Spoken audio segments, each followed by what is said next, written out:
Que Deus abençoe a todos nós.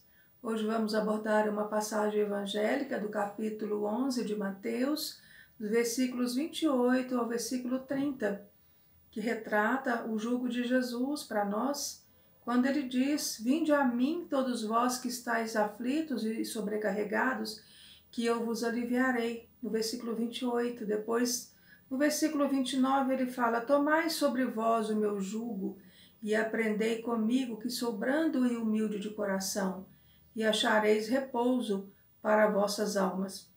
Pois no versículo 30, pois é suave o meu jugo e leve o meu fardo. Emmanuel nos esclarece que podemos até nos apresentar com volumosa bagagem de débitos no nosso passado obscuro ante a verdade, mas desde o instante que nós nos rendemos aos desígnios do Senhor, aceitando sinceramente o dever da própria regeneração, avançamos para uma região espiritual diferente, onde todo jugo é suave e que todo fardo é leve. E no Evangelho segundo o Espiritismo, no capítulo 6, no item 2, os Espíritos nos traz que todos os sofrimentos, todas as misérias, as decepções, as dores físicas, a perda dos seres amados, encontram consolação em a fé no futuro, em a confiança na justiça de Deus que o Cristo vem ensinar para os homens. Então, sobre aquele que, ao contrário, nada espera após essa vida, ou que simplesmente duvida, as aflições caem com todo o seu peso, e nenhuma esperança lhe mitiga o amargor. Então, quando Jesus fala para nós: Vinde a mim todos os que estáis cansados, que estáis fadigados, que eu vos aliviarei, ele espera da gente uma única condição para essa assistência, e essa felicidade que ele nos promete. Então, essa condição, ela está na lei por ele ensinado.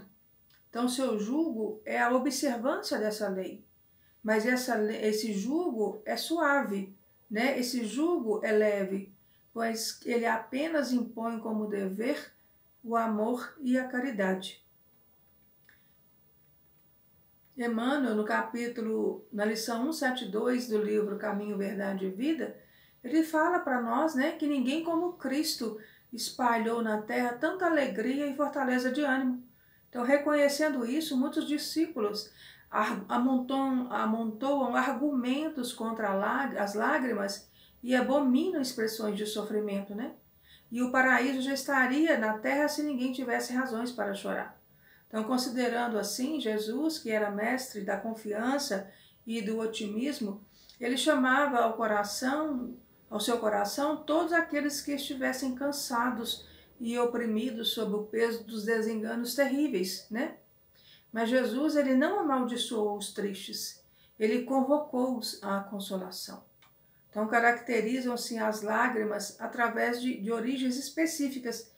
Então, quando nascem da dor sincera e construtivas, eles são filtros de redenção e de vida. No entanto, se procedem do desespero, são venenos mortais.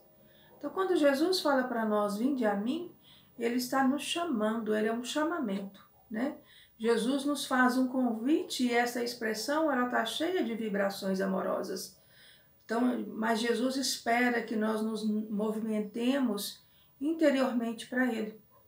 Então, apesar de nos aguardar no decorrer dos milênios, suas palavras ainda soam nas consciências, trabalhando nossas reservas interiores, até que o nosso livre-arbítrio, importante nessa decisão, possa ser acionado em direção a ele. E se constitui na porta da solução de todas as dores e de todas as apreensões, Então, Vinícius também, no livro Nas Pegadas do Mestre, ele fala para nós que todos os males que nos afetam têm origem na falta de comunhão com Deus, Consequentemente, tudo que nos causa aflições, que nos causa mágoas, que nos causa sofrimentos, resolver-se como que quase que por encanto, quando mediante nosso restabelecimento, com as leis da divindade.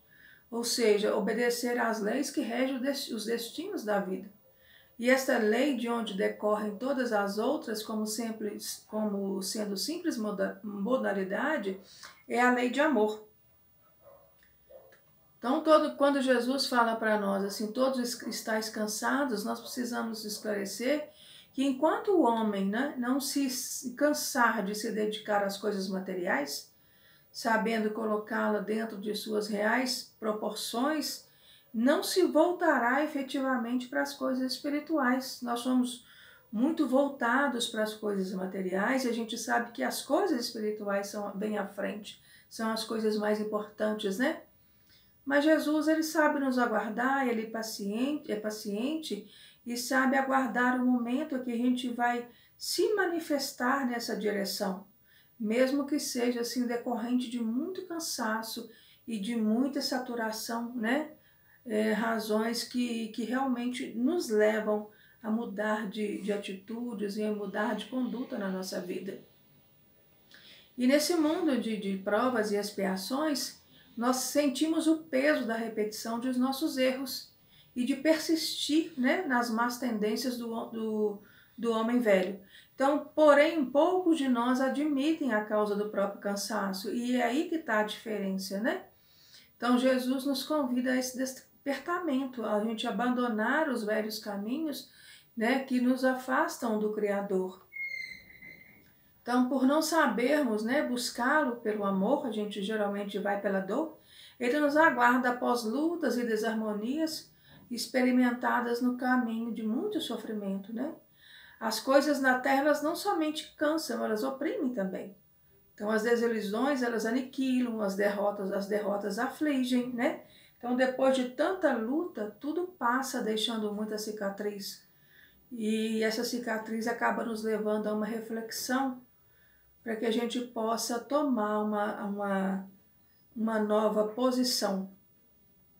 Então somos nós os nossos próprios opressores, né? Não podemos culpar a ninguém por nos sentirmos oprimidos, mas tudo se deve ao nosso passado culposo, ao nosso passado de erros. Então, muitas vezes nós tomamos atitudes que não são aquelas que nós gostaríamos de ter, né, de tomar, e com isso a gente acaba agredindo a nossa própria consciência.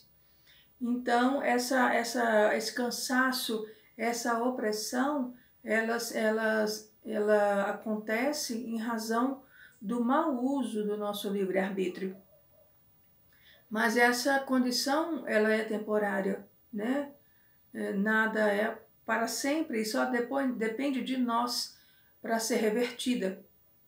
E quem não se sente ainda cansado, não se sente ainda oprimido, por não ter consciência dos seus erros, não conseguirá chegar até Jesus. Então, quando a gente sente esse cansaço, né, essa opressão, nós já estamos num bom momento, né? No momento de iniciar de retomar a nossa caminhada. Quando ele fala, eu vos aliviarei, né, mediante os esclarecimentos de Jesus, nós adquirimos compreensão, né, que permite que tudo seja dimensionado nas suas devidas proporções.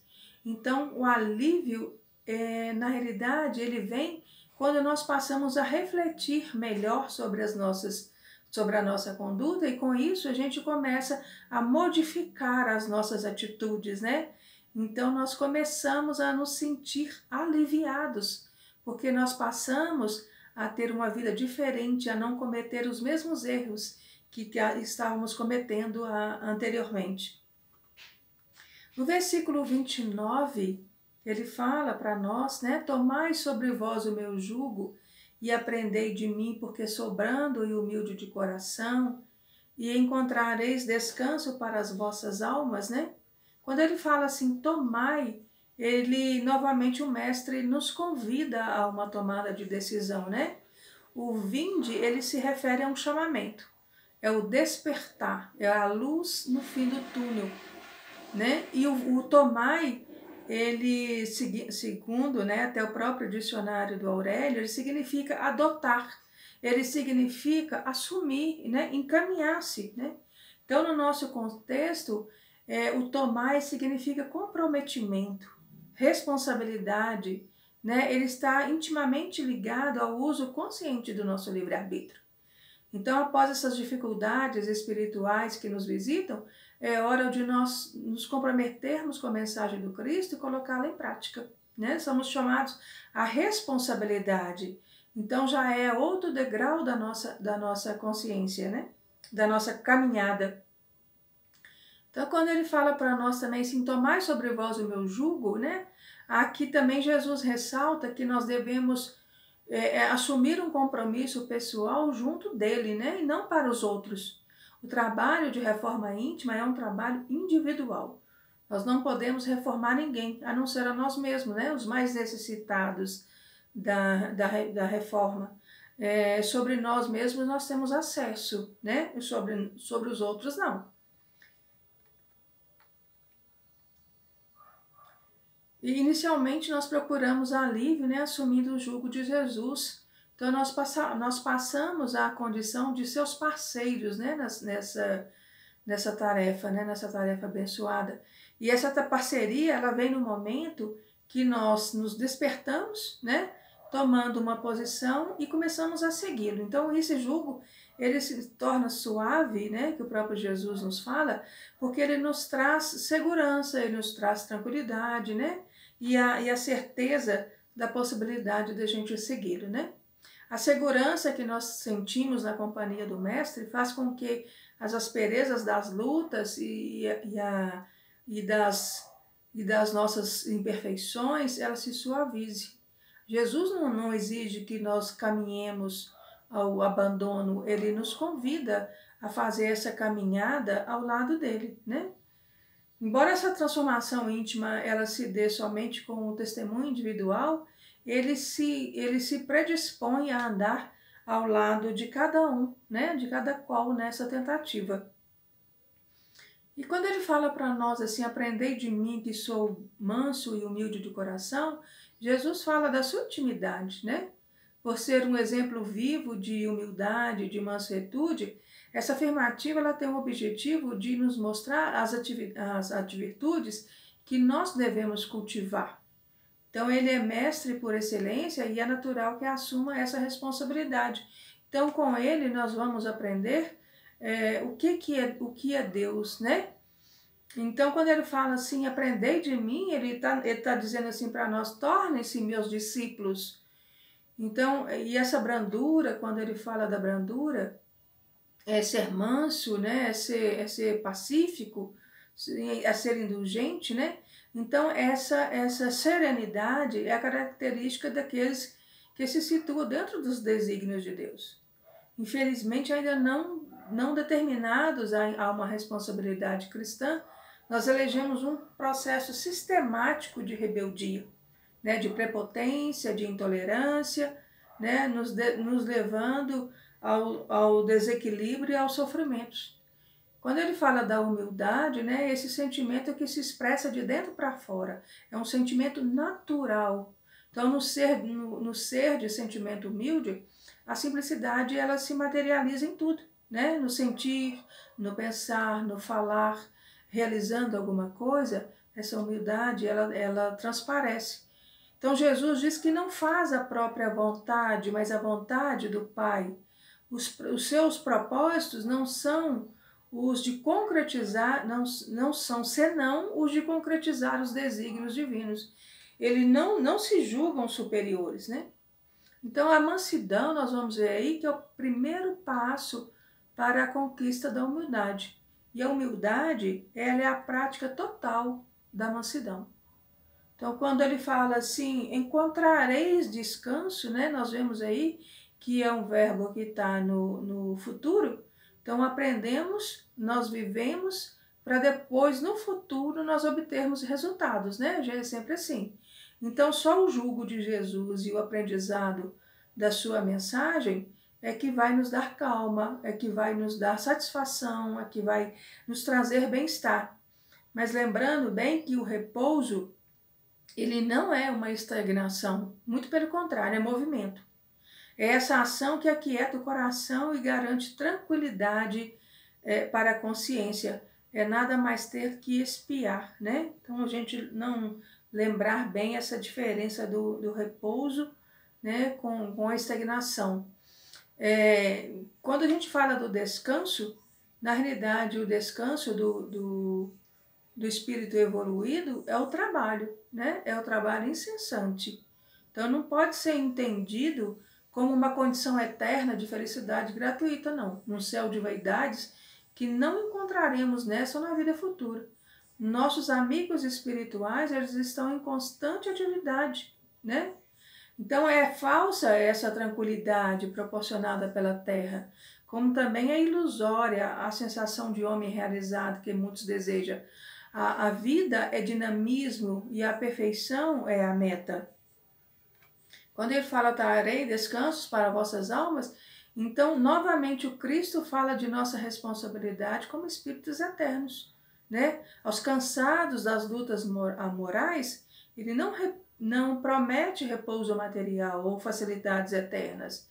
Ele convida a uma luta incessante para um posterior descanso da alma, né?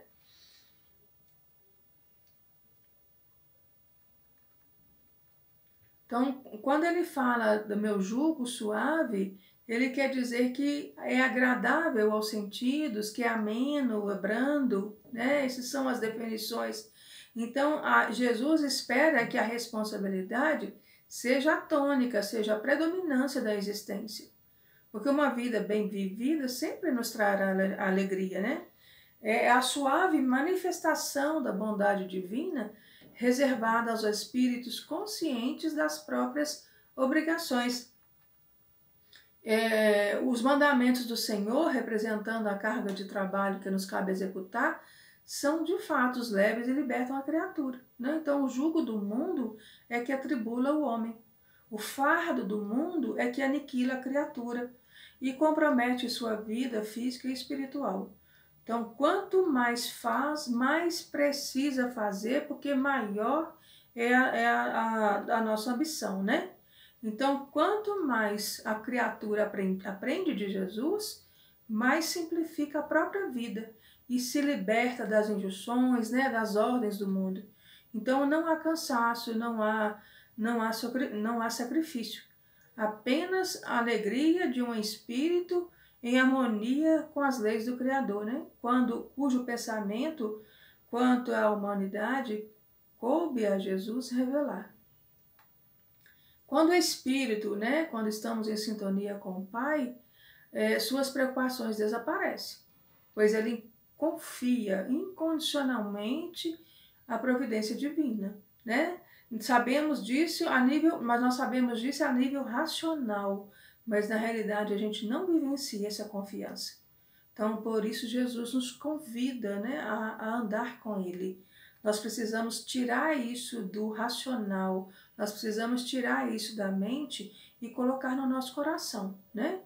No capítulo 6 do Evangelho, segundo o Espiritismo, no item 2, os Espíritos nos traz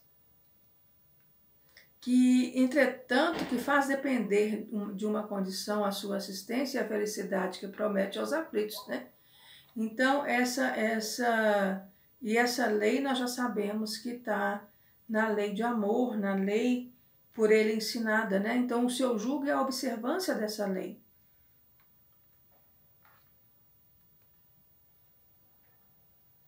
Então, eu quero agradecer a todos pela oportunidade de estar aqui falando um pouquinho, né, dessa passagem, falando um pouquinho de Jesus, falando da real necessidade de refazermos o nosso caminho para que nós tenhamos uma vida com mais simplicidade, né, uma vida onde a gente não tenha tanto sofrimento, não tenha tantas dificuldades, acreditando realmente na providência divina. Muito obrigada a todos.